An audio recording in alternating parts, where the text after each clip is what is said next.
Well, thank you for coming today. We're here to talk about timeshare resales and the growing problem that the timeshare resale industry is to many West Virginia consumers and consumers around the world.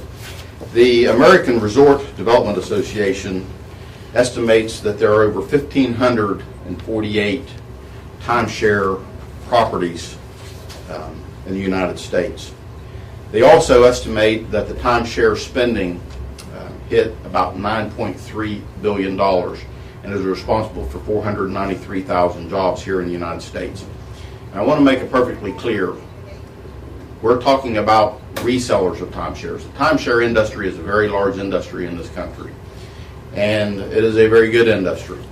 But what we have found is there's a problem when consumers go to unwind from the purchase of a timeshare. And as a result of that, there is now an industry out there called the timeshare resale. And unfortunately, in most cases, the companies that are participating in the resale of timeshares are fraudulent. The resale and scam artists, their main focus is to steal your money. Today we have the Federal Trade Commission, the Department of Justice, state regulators, and international law enforcement agencies are joining together in a unified front to fight timeshare resale scams and stop these thefts before they come to our community.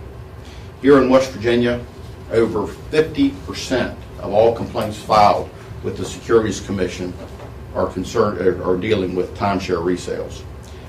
We have with us today Phil Debenate with the FTC, and he's going to share a few words with us what the FTC is doing to help us. And then we also have with us John McCartney, who is a victim of a timeshare sale here in West Virginia, and he's going to tell you a little bit about his story. But first, Phil. Thank you, Auditor Gaynor. Thank you for inviting the FTC, and I'm glad to announce today that it is a good day to announce a great partnership. There are 28 states and 8 other countries participating in this multi-state and multinational law enforcement initiative.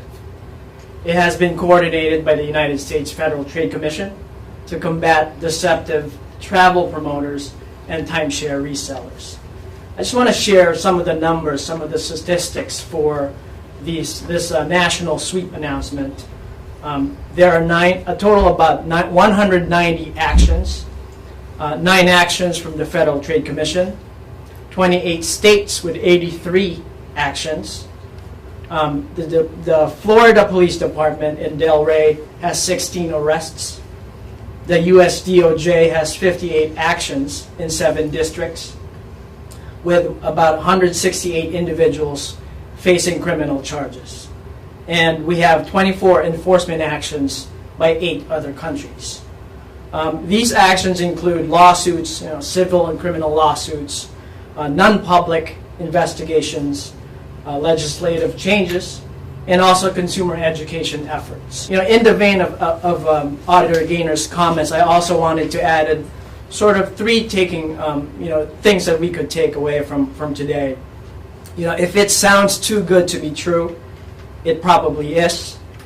That means do your research. Auditor Gaynor also offered his office in terms of that resource.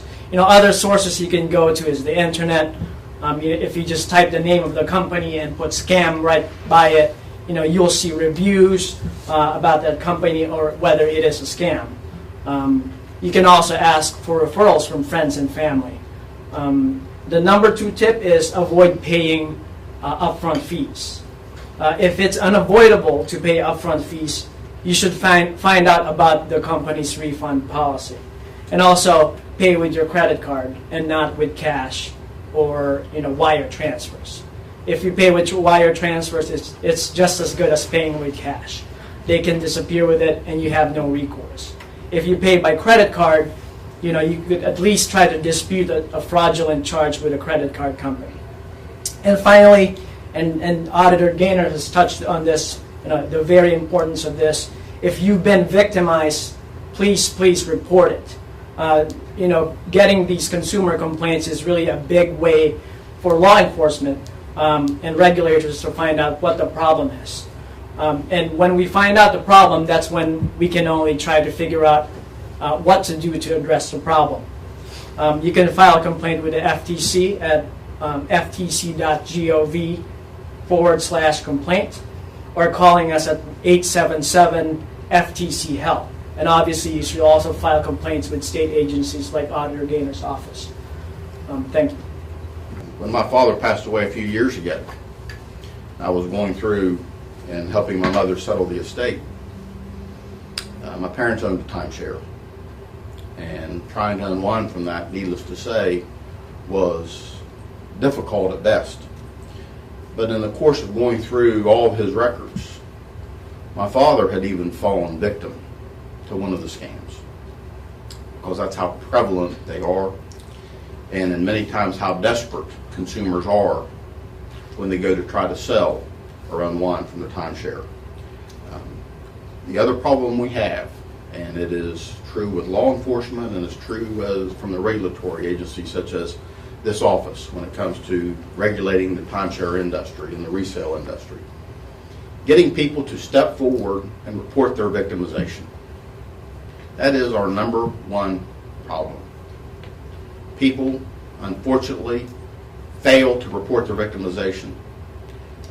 And by failing to do so, one, we're not always aware of who's out there operating in the marketplace, particularly here in West Virginia. In fact, in your press packet, we issued 6 cease and desist orders here in West Virginia on resellers. But it takes individuals letting us know and coming forward to report their victimization. And that's why John being with us today, and fortunately for John, his story has a happy ending, because he did report his victimization very quickly, and we were able to take action. And with that, I'll turn it over to John McCartney, and he'll tell you just a little bit about his story. John? Thank you. I bought a timeshare in 2002 down in Pittsburgh, Tennessee. At the time, they told us we could just book in 2 months. They ended up, when we tried to, 6 months.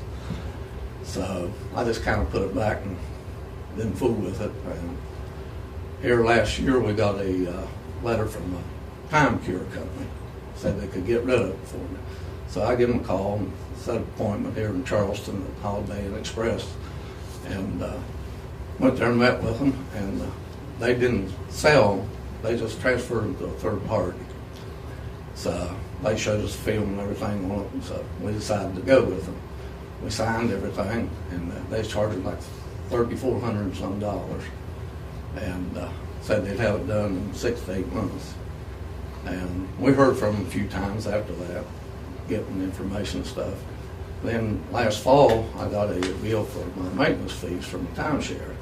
So I called them, and they said it had never been transferred. It was still my name, I was still responsible for it. So went on for a while, never could contact these people. Finally, I went and contacted my lawyer, and then he told me to call, anyway, I got hold of the auditor's office.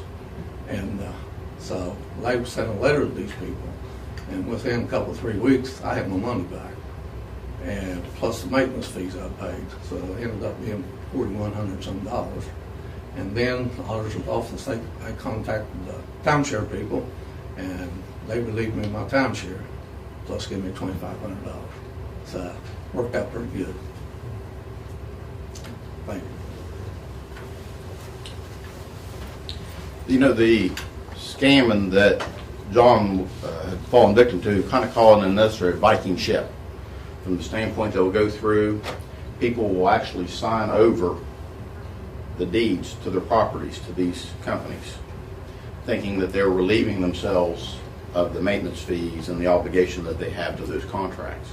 Then many times these companies, the deeds fall delinquent, companies leave after you've paid them thousands of dollars in order to get you out of this property. And so they call them Viking ship. From the standpoint, they just leave everything burning in their wake. They come in, they take as much money as they can, and then they just leave and they go out of business. We were able, in John's case, we were able to contact these individuals before they got out of business and were able to get his money back. And with that, I know the FTC and John, all three of us will be glad to answer any questions about that But the one takeaway that I would ask that you put in your stories is how important, if you do own a timeshare and you are trying to sell it, that before you sell it and sign any contract, any agreement with any timeshare company, that you contact us to make sure that they're registered, that they are legitimate, they are in the business of reselling, and they are going to work in your best interest. That's the most important thing. If you have a timeshare and you're trying to unwind for it and you don't know what to do and you don't know how to go about it, contact our office, and once again, we will try to give you information to help you make good decisions in trying to unwind from that timeshare.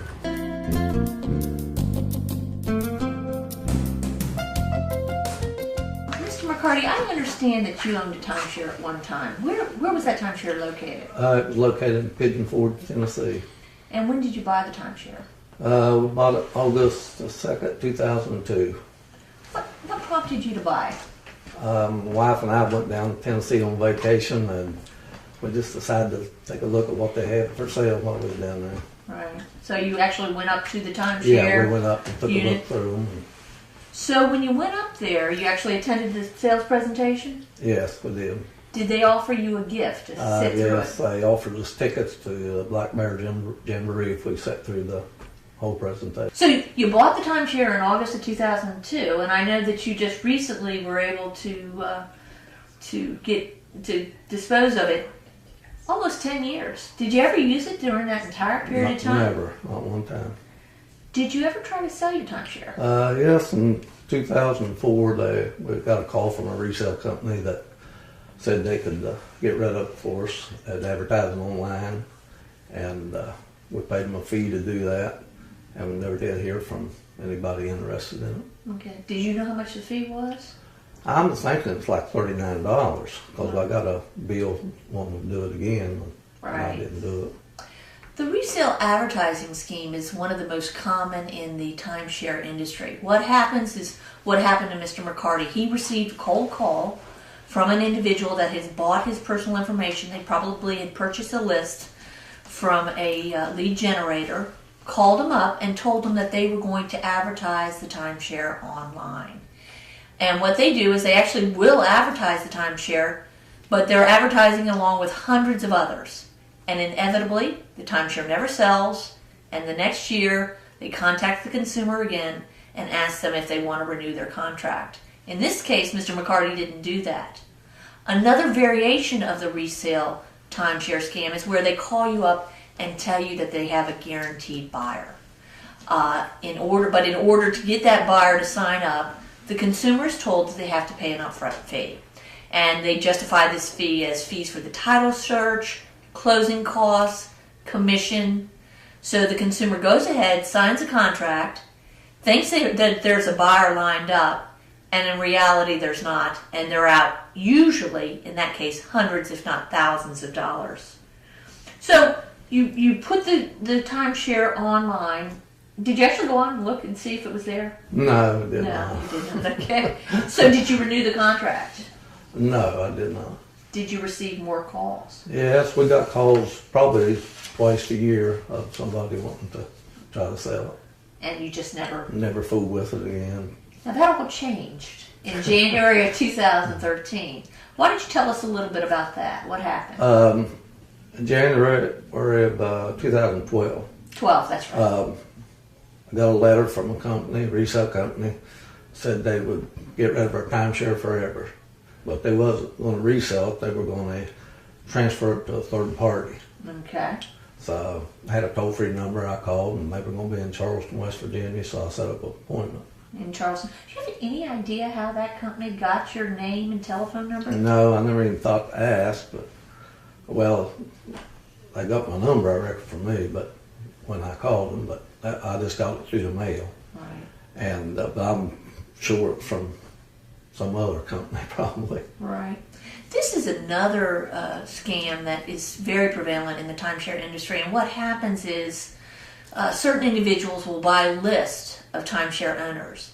And then they take that list and they sell it to companies that want to resell or donate or transfer timeshares. And they sell it for a fee from anywhere from $5 to $50.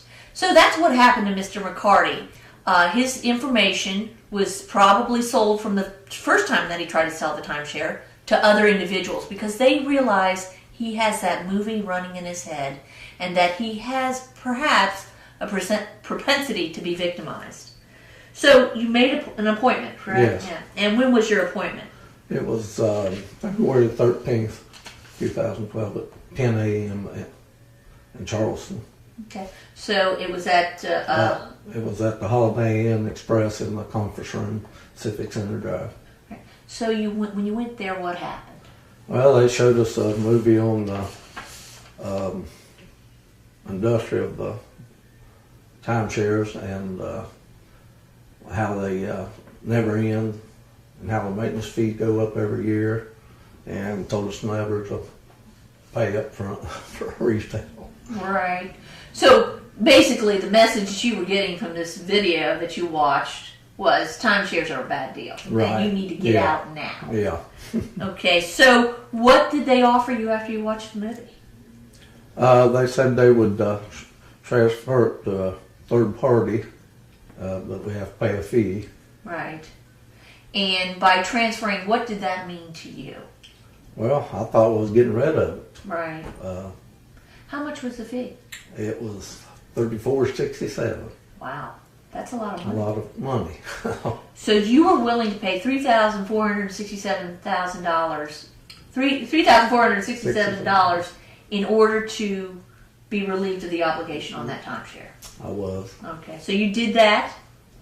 How did you pay for it? I paid for personal check.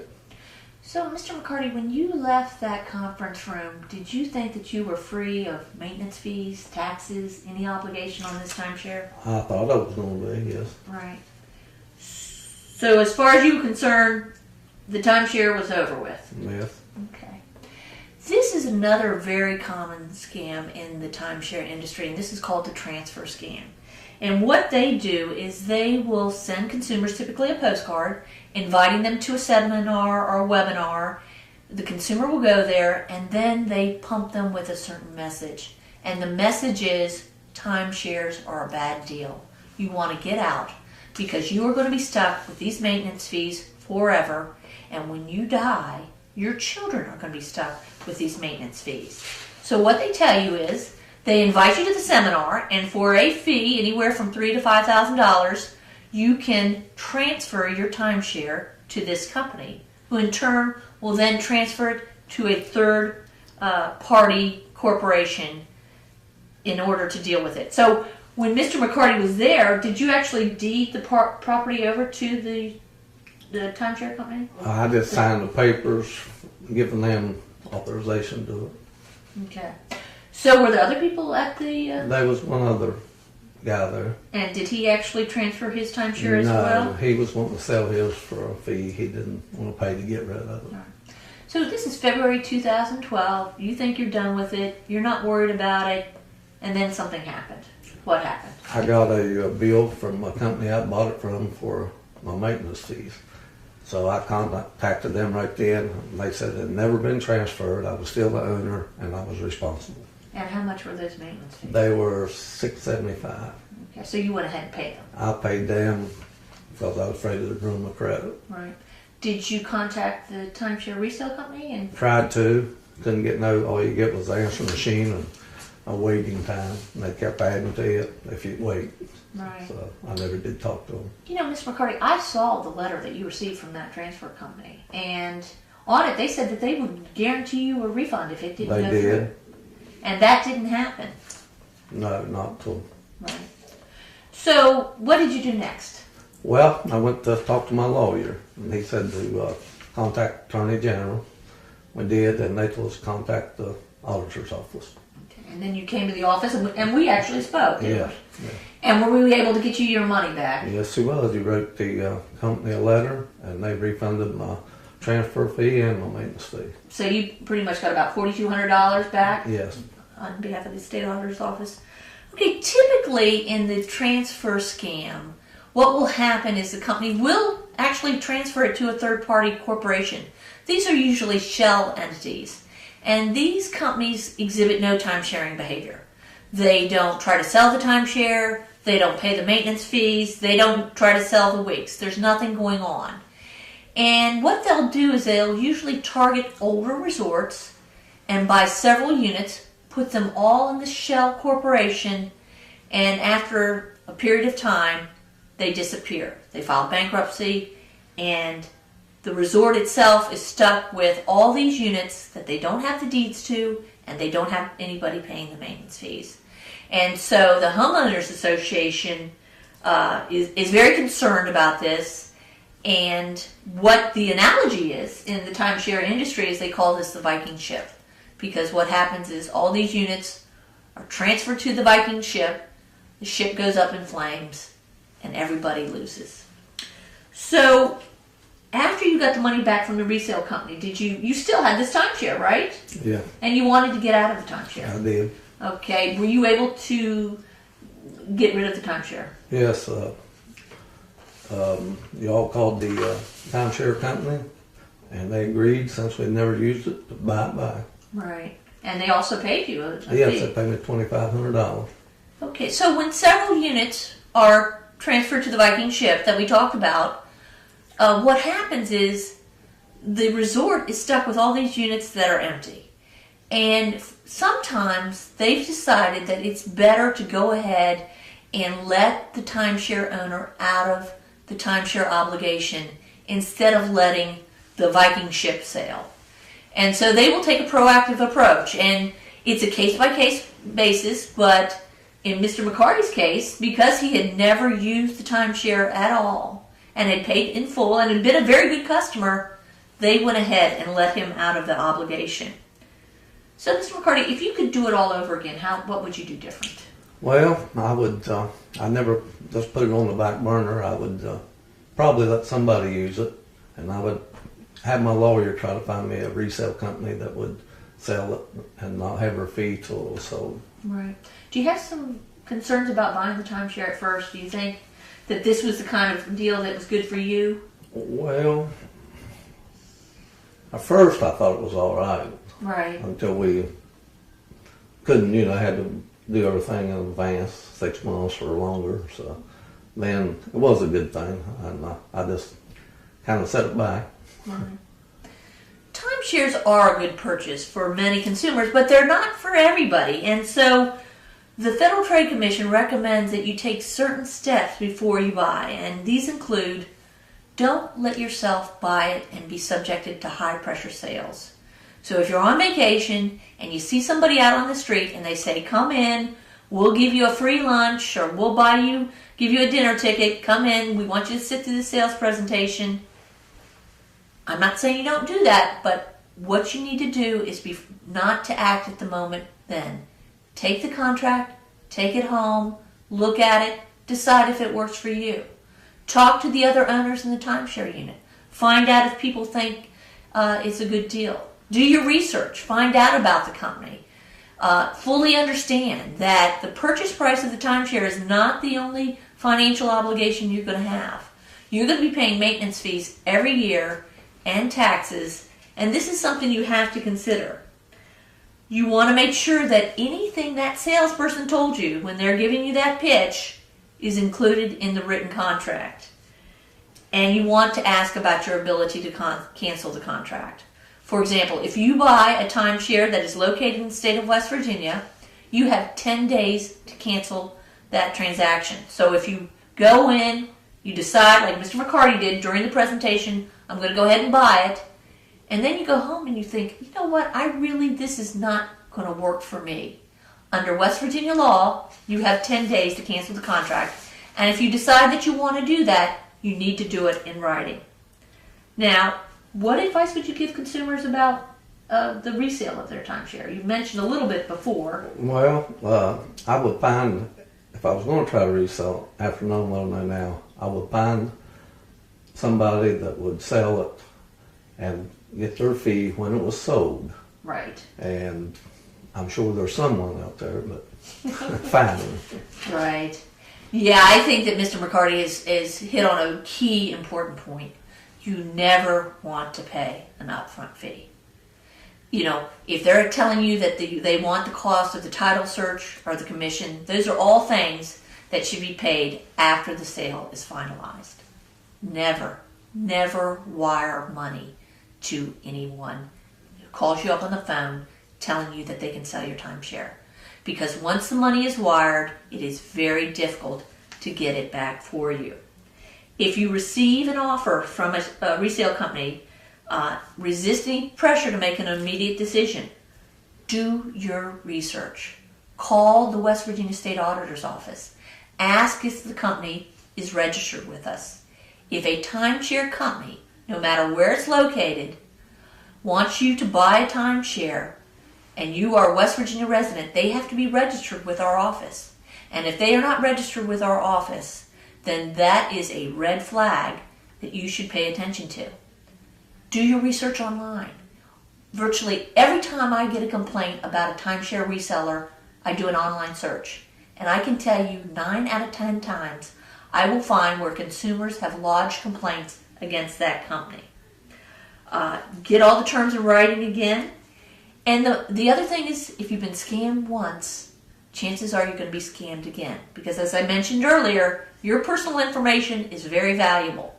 And if you show yourself to have a propensity to see that movie running and you think that you can get rid of this timeshare, somebody else is going to call you again. And one of the most outrageous scams that have taken place are called recovery rooms. And these are individuals that call you up, pretend that they're with the government, and say that they have recovered your money that you've lost, and all you have to do is pay yet another fee.